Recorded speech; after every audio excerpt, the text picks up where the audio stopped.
Assalamu alaykum. Kitap o'qish munbiri avlodlar to'ri betiga xush keldingiz. Men Nuriya Rahman. Bugun men Gretsiyaning Paros orlidagi Nausa degan kichik bir kentda. Havo yaxshi, lekin shamol sal kuchliroq. Shunga dengiz bo'yiga berib asar o'qish mumkin bo'lmay qoldi. Shunga uyda o'tiriblam o'zingizlarga tanlagan asarni sunay dedim. U bo'lsa-mu Yar Muhammad Tahir To'g'liqning Qoida yo'sullarimiz nomli bu kitobidan kishilik muomala, munosabat qoidalari degan temadagi bir parcha asar. Bu temada bundaq kichik temalar bor. Ayollarga yaxshi muomalada bo'lish, erlar azizlanadi, boshqalarning aybini yo'shirish, kishilarni aflashtirish, yetimlarning beshini silash, tul xotinlarga g'amxo'rlik qilish, 7 kunda bir qitim yuyinish, buni qabrlarni ziyorat qilish, qatorliq mazmunlar. Xo'sh, boshlaylik. Kishilik muomala, munosabat qoidalari. Xalqimiz uzun asrlik turmush amaliyoti davomida qanday xarakterli kishilar bilan muomala, munosabatda bo'lish, qanday kishilar bilan muomala, munosabatda bo'lishdan parhez qilish haqida nurg'un tajribalarga ega bo'lgan. Shuning bilan bir xil tushuncha umumlikqa aylanish orqali millatimizning muhim qoida, yo'sin mazmuni bo'lgan. Birinchi, tegizoti pes odamlar bilan muomala, munosabat qilmaslik. Cho'ng ishlarda ular bilan xaridorlashmaslik. Chunki tegizoti pes odamlar muhim ishlarning huddasidan chiqolmaydi. Vafosiz keladi deb qaraladi. Shunga qudubojlik munosabatimi oldi bilan tegini surish ta'kidlandi. Ikkinchi, haramdan bo'lgan odamlar. Haramdan bo'lgan odamlar mehnatchilik, jinoyat, zinoxo'rliklarning mevasi bo'lg'achqa uningdan yaxshilik kelmaydi. Har balo kelsa shuningdan keladi deb qaraydi. Shunga odamlarning askisini haramdan bo'lgan deb tillaydi. Yusuf Asojib haramdan bo'lganlar haqida agar ona haramga borgan bo'lsa, o'g'il tug'sa, u o'g'il elga ofat bo'ladi degan. Üçüncü, sayoq, bekor talab kishilar bilan orlishish cheklanadi. Chunki undaq kishilar o'zini qadrlashni bilmaydi. Shunga boshqalarga vafo qilmaydi. Undaq kishilarni jamiyatning axlatlari deb qaraydi. To'rtinchi, xarakteri zaif, umidsiz, tamaxo'r, nomussiz kishilar. Jamiyatga nima balo kelsa, mana shunday kishilardan keladi deb qaraydi. Hayosizda iymon yo'q degan gap shuningga asosan aytilgan. 5. Yolg'onchi, fitna fasodchi, tuhmatxo'r, so'xanchi kishilardan neri turish. Ular bilan ham suhbat bo'lmaslik ta'kidlanadi. 6. Achchig'i yomon, aldirang'u, tentak kishilar bilan bir ish qilmaslik. Ularga muhim ishlarni topshirmaslik talab qilindi. 7. Aroqkash, bangi, qimorvoz, fohishvoz kishilar bilan bordiganlik qilish cheklanadi. Yomonga yo'liqsang yo'las yo'qidi deganda kishilar mana shu jumladagi odamlarni ko'rsatadi. Xo'sh, endi tövendeki kichik temalarga diqqat beraylik. Birinchi, ayollarga yaxshi muomalada bo'lish. Uyg'urlarda ayollarga alohida e'tibor bilan muomala qiladi. Ayollarni bo'zaq qilish, ularni xo'rlash, ayollarni urish, yaramaslik, zaiflik hisoblanadi. Ayollarga yaxshi muomala qilish, ularga yo'l qo'yish, ular bilan manfaat talashmaslik, erlik, mardlik sanaladi. Ayollarga til tekkizgan, ayollarga qo'l tekkizgan kishilar nomardlar qatorida sanaladi.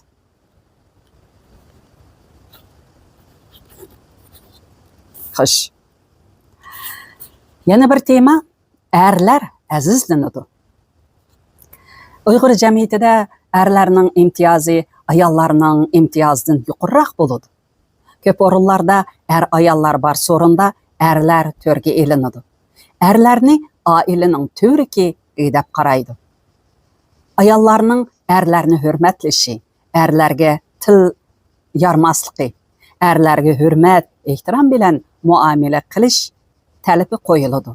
Bu hargizmi erlar aziz, ayollar xor degan feodallik ideya emas, balki bu Uyg'ur jamiyatining muhim bir alohidligi. Eng muhimi, ayollar erlarning oldida nihoyatda pardishaplik, fazilatlik, nazokatlikni ifodalaydi. Erlardan beso'roq biror ishga qaror chiqarmaydi. Erlarning ijozatini aziz biladi. Erlarning imtiyozining yuqori bo'lishi, ular jamiyatning muhim ishlarini ustiga olgan. Erlar urushlarga qatnashadi. Erlar oilasini beqish mas'uliyatini ustiga olgan. Umuman erlarning ustiga olgan yuki ayollarninkidan og'irroq bo'ladi. Davomlashtiray. Boshqalarning aybini yoshirish. Uyg'urlar boshqalarning aybini ko'rsa, uni oshkorlamay yoshiradi. Sir etsa, sirini saqlaydi. Sirni oshkorlash axloqsizlik deb qaraladi. Hatto undaq odamni ikki yuzlimichi deb qaraydi. Mubada bir kishining ko'rsatishiga tegishlik aybi bo'lsa, uni xalq olamga oshkorlab, uni rasvo qilmay, balki uningga nasihat qilib, tuzitib olishiga yordam bersa, fazilat hisoblanadi. Bir odam bir gunohlik ishni yoshirun qilgan bo'lsa, yana bir odam uni oshkorlashni ravo ko'rsa, u odam gunoh o'tkazgan odamdan gunohda ortiq hisoblanadi.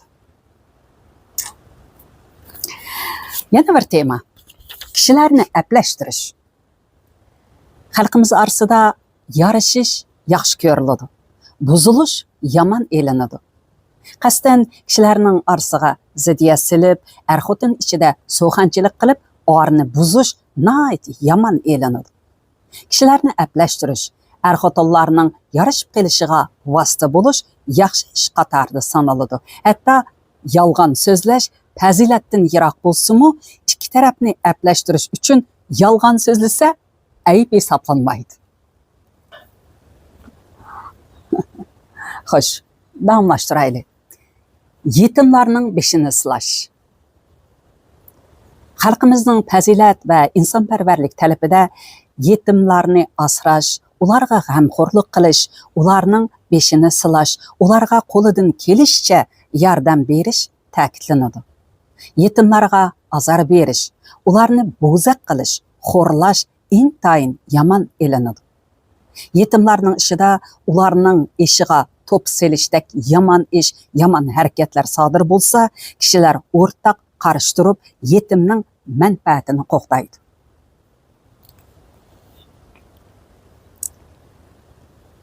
Tul-xotinlarga g'amxo'rlik qilish. Xalqimizning odatida tul-xotinlarning haqqi qattiq ta'kidlandi. Ularga g'amxo'rlik qilish, qiyinchiliklarni hal qilib berish, ularning turmush qiyinchiligi tufaylidan yomon yo'lga kirib qolmasligiga kafolatlik qilish tashabbus qilinadi. Agar shu tul-xotin qiynalib qolganlik sababli buzuqchilik qilib qolsa, buningda atrofidagi kishilar ayiblik sanaladi. Tushkurish va asnash.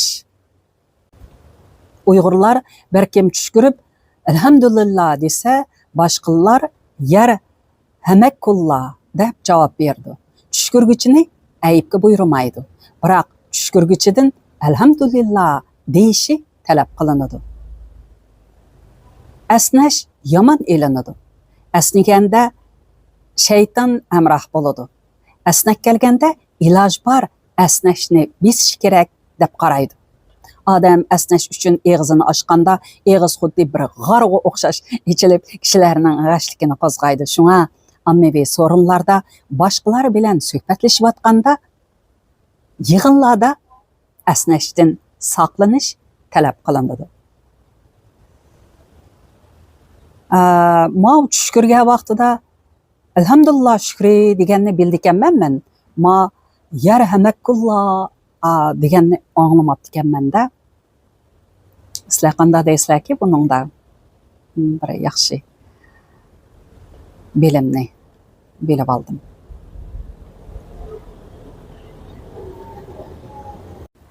Anlaştıraylı, 7 günde bir qitim yuyunish.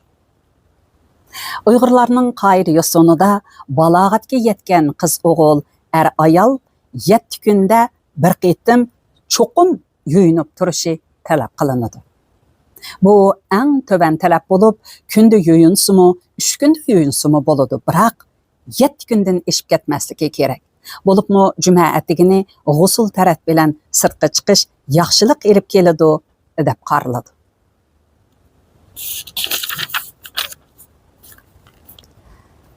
Jinsiy munosabatda bo'lganda, ehtilom bo'lganda cho'qim g'usul taraf elib ondan uydan chiqadi. Junub holatda safarga chiqmaydi. Junub holatda ishlab chiqarish bilan shug'ullanmaydi.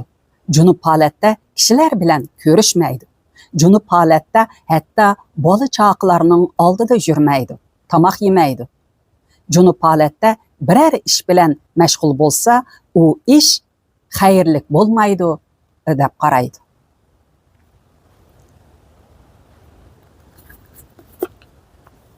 Ujmi daraxt tikish. Uyg'urlar ujmi daraxtini saxovat tarixi deb ataydi.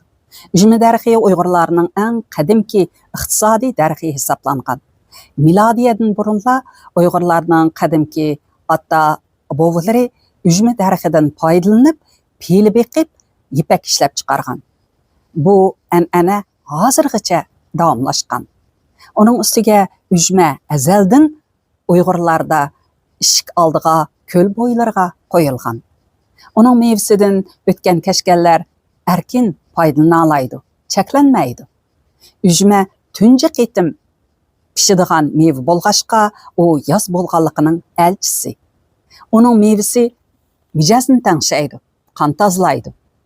Ujma yo'l bo'ylarida bo'lg'ashqa, o'tgan kashkan yo'lovchilar ujma soyasida o'ltirib aram oladi. Ujma daraxtining yog'ichimi xalqimiz e'tiborlaydigan yog'och. Uningdan Uyg'urlarning an'anaviy chalg'ulari yaslibli qolmay, balki ujma yog'ochidan yasalgan uy jabduqlarimi intayin e'tiborli bo'ladi. Men 6-7 yosh vaqtlarimda Aqsuga borgan vaqtimda ko'ch-ko'chalarda shunday ujma daraxtlarini ko'rgandim. Shunday esimda tunji qitim ashadiki bir akamiz daraxtga chiqib silkib tushirgan vaqtida etigimni tutibdi menda. U qo'llarim, og'izlarim qip-qizil bo'lib ketgandan boshqa ko'ylagim butunlay qizil.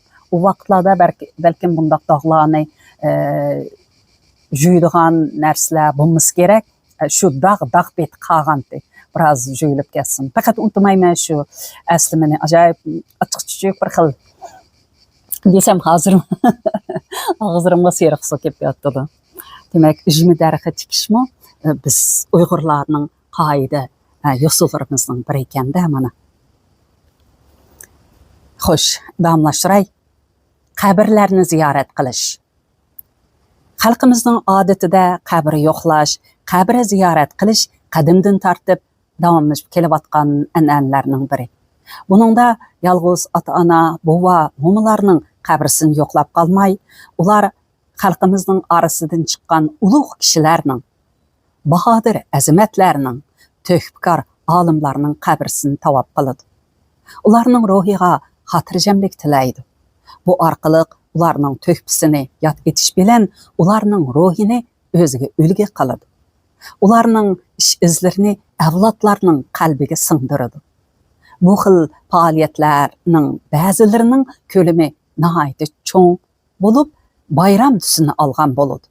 Bu orqali avlodlarning qalbida el uchun to'hfa qo'shish istikini yuqori ko'targili bo'ladi.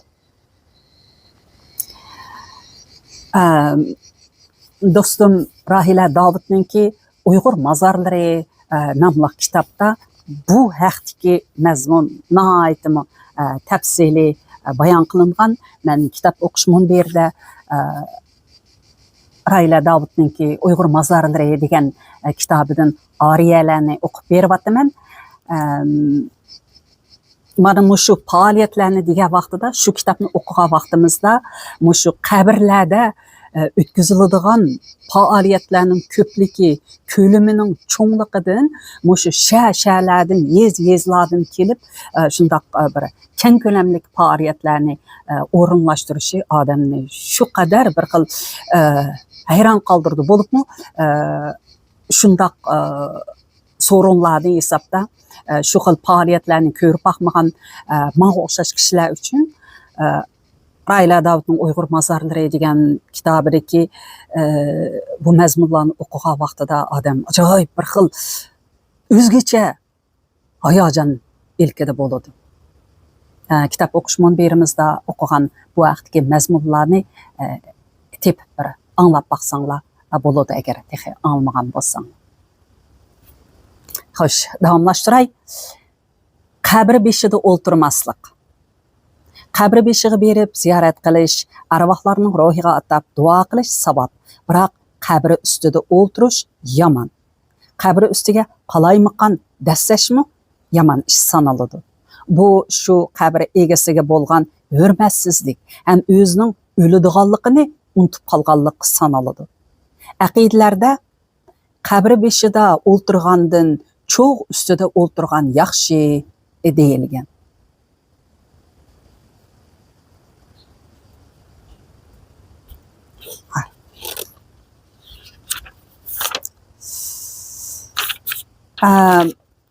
Yana biraz davomlashtiray. Ama tövende yana kishilik munosabatdagi yana bir qism fazilat yo'sullari degan bir tema bor. Bu temada biraz mazmunlar başladım, bir tanlab bir nechini o'qib beray. Xo'sh, har bir odam jamiyatda kishilar bilan har xil munosabatlar sababli muomala qilib turadi. Bizning har bir harakatimiz boshqalarga o'xshash bo'lmagan xarakterda ta'sir qilsa, boshqalarning yaxshi yomon harakat faoliyatlari ham bizga o'xshamagan xarakterda ta'sir qilib turadi. Mushundoq munosabat turi ichida har xil so'rovlarga nisbatan amal qiladigan fazilat yo'sullari borliqqa kelgan bo'lib, jamiyat har bir kishining bu fazilat yo'sullariga ongli holda rioya qilishini talab qiladi. Fazilat yo'sullariga rioya qilgan odamlar yaxshi odam deb hurmatlanadi. Fazilat yo'sullariga xiloflik qilgan odamlar ayblanadi.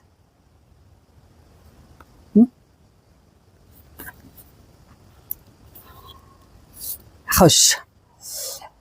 Birinchi tema boshqalarning arsini tuzab qo'yish. Ikki birodar o'zaro azarlashib qolsa yoki bir juft er-xotin yomonlashib qolsa, jamoat oraga kirib aplashtirib qo'yadigan qoida bor. Chunki jamoatchilik orasida o'zaro o'chmanlik saqlash, bir-biriga yomon niyatda bo'lish yurtga yaxshilik olib kelmaydi. Yurtda xotirjamlik bo'lmaydi. Yurtning baxt saodati o'zaro ittifoqlik, bir-biriga yar yo'lak bo'lish orqali amalga oshadi deb qaraladi. Qaysi yurtda dushmanlashish, qir ko'rsatish bosh ko'tardi ekan, shu yurtda xaroblik ko'riladi. Bir-birini inoqlikqa da'vat qilmay, korim nima deb mas'uliyatsiz muomalada bo'ladigan qavm tez halok bo'ladi deb qaraladi. Shunga o'zaro yarashtirish uchun qilinadigan harakat yaxshilik, fazilat hisoblanadi.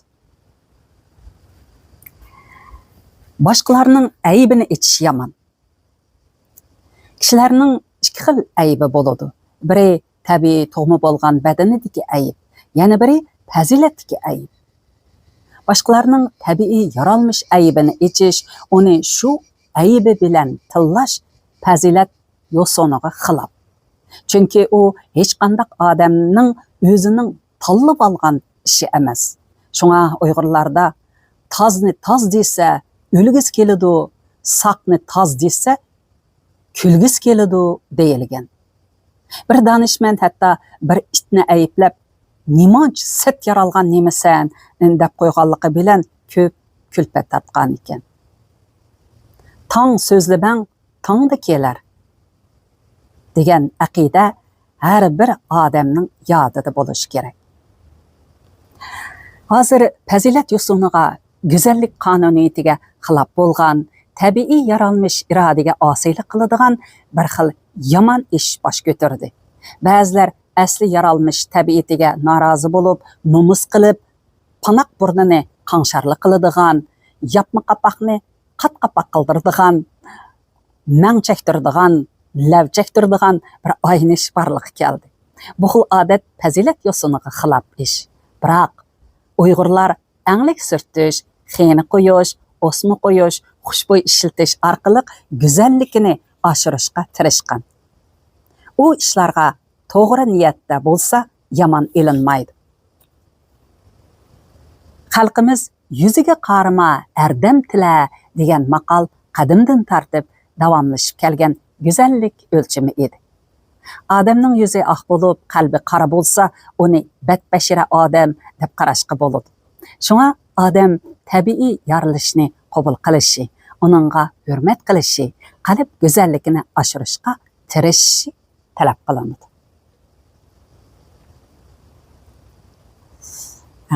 Xo'sh, mayani qisqartirsam bo'ldi. Matema. Urushqandimi yomon til ishlatmaslik. Bir hikmatda deyilganki, urushqanda yomon, eski so'zni chiqarib, boshqalarni tillagan odamda munofiqlikdan bir nishon bo'lgan bo'ladi. Xalqimizda bir-birini oqchi-ko'kchi, undoq qilay, mundoq qilay degandek chekidan oshgan eski so'zlar bilan bir-birini tillash, boshqalarning ayibini echish qatorliqlar fazilatdan yiroqlashganlik, nomardlik deb qaraladi. Yomon gap jonga o'tadi. U o'ng'ayliqcha ko'ngildan ko'tarilib ketmaydi. Yaqin, tonish odamlar anchiki so'rkilishib qolganga haddidan ortiq chalvoqab ketmasligi kerak. Undaq bo'lmaydi ekan, aplashib qolgandimi odamning yuzi so'rin bo'lib qoladi. Kishilarning arsida eski degan yomon nom qoladi. Odam bir-birini tilib olganlik bilanla g'olib hisoblanmaydi. Balki o'zini tutib olib, eldan hayo qilgan odam haqiqiy g'olib hisoblanadi.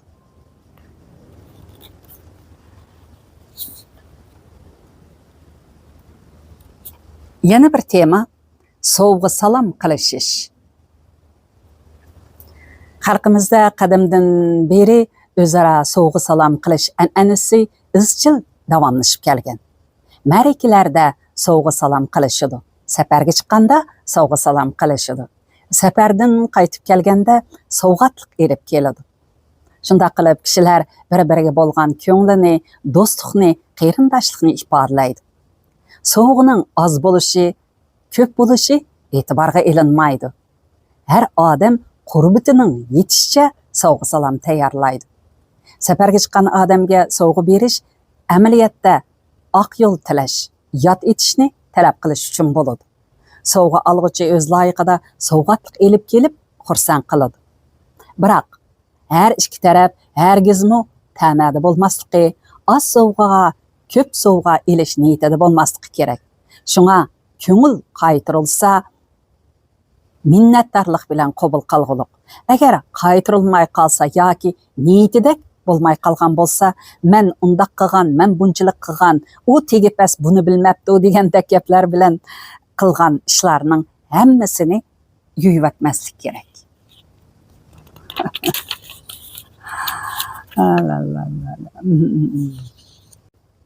Har qanday ishni o'ngdan boshlash. Xalqimizning turmush yo'llarida har qanday ishni o'ngdan boshlaydi. Chunki o'ngda xayrlik bor, o'ngda yaxshilik bor, o'ngda barakat bor, o'ngda xosiyat bor deb qaraydi.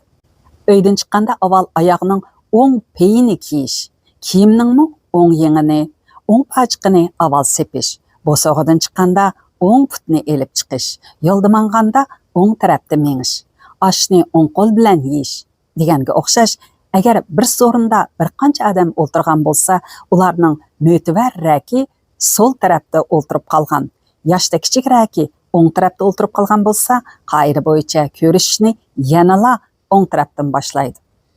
Tamoq tartish to'g'ri kelsa, mo'tivar odam, kichik odam e'tiborga ilinmasdan o'ngning hurmatidan, qoida yo'sin hurmatidan o'ngdan boshlanadi. Shunga to'rni uyning sol tarafiga o'rinlashtirish qoidaga xilof. Agar zaruriyat tug'ilib qolsa, sol tarafdagi mo'tivar kishiga o'zra aytib, yanala o'ngdan boshlasa aybga buyurilmaydi. Turmushdagi qolgan ishlardimi o'ng asos qilinadi. Mateminim o'qiytay, suv ichish yo'soni. Qadimdan tortib madaniy millatlarda o'zlariga har qachon odamiylik o'lcham bo'yicha tartib, qoida bekitib kelishgan. O'zlarini hayvonlardan ro'shan farqlantirish uchun har ishni qilganda hayvonlarcha qiladigan ishlarga xotima berib, noaytli yaxshi odamiylik o'lcham qoidalarni barliqqa keltirgan. Qadimki Uyg'urlarda so'ngakni eg'izida bevosita g'ojilashni hayvon sifat deb yomon olgan.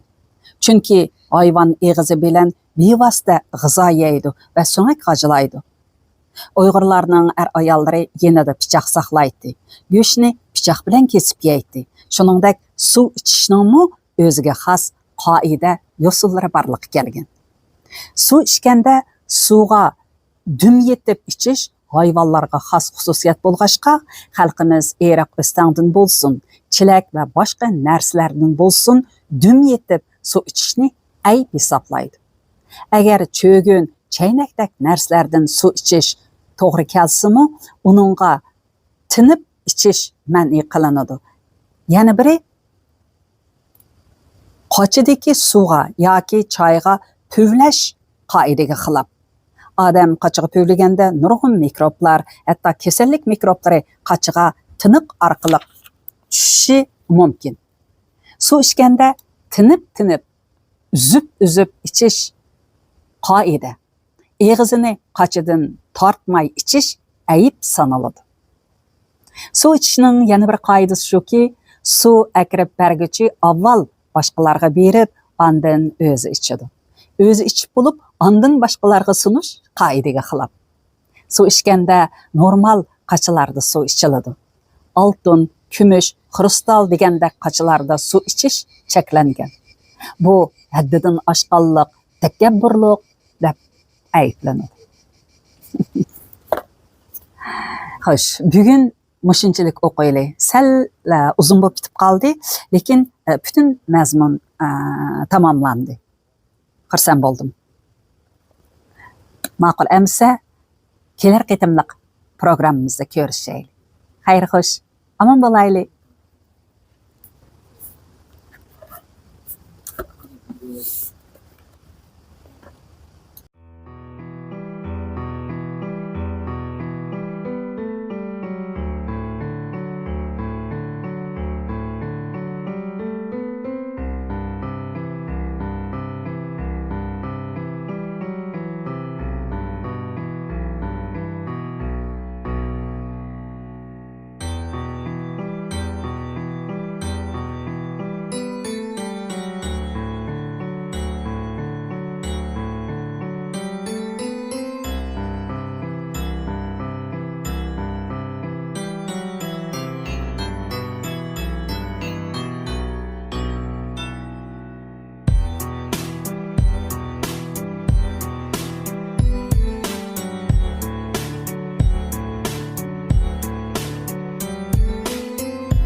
Assalomu alaykum.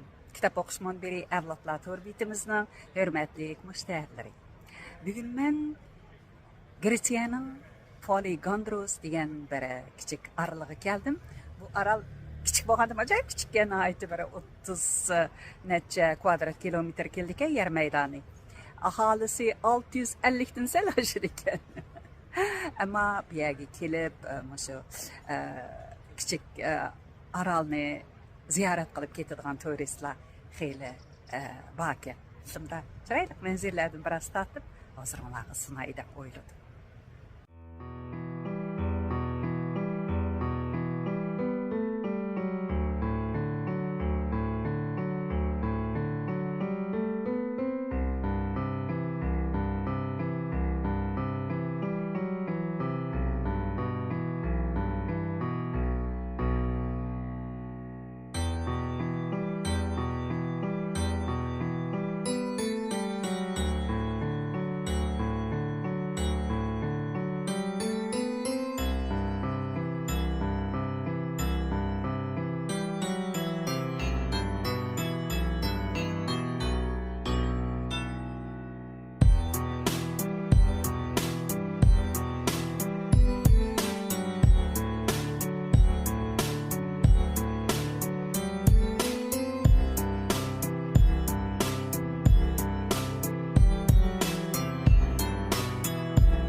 Tezrek May.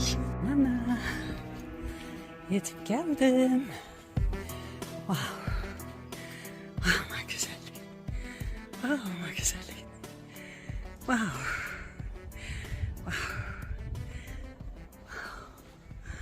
Ne degan chiroyli.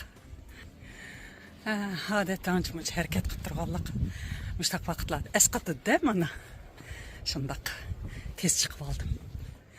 Shukrallah. Ayada bir to'y bo'lib o'tibdi.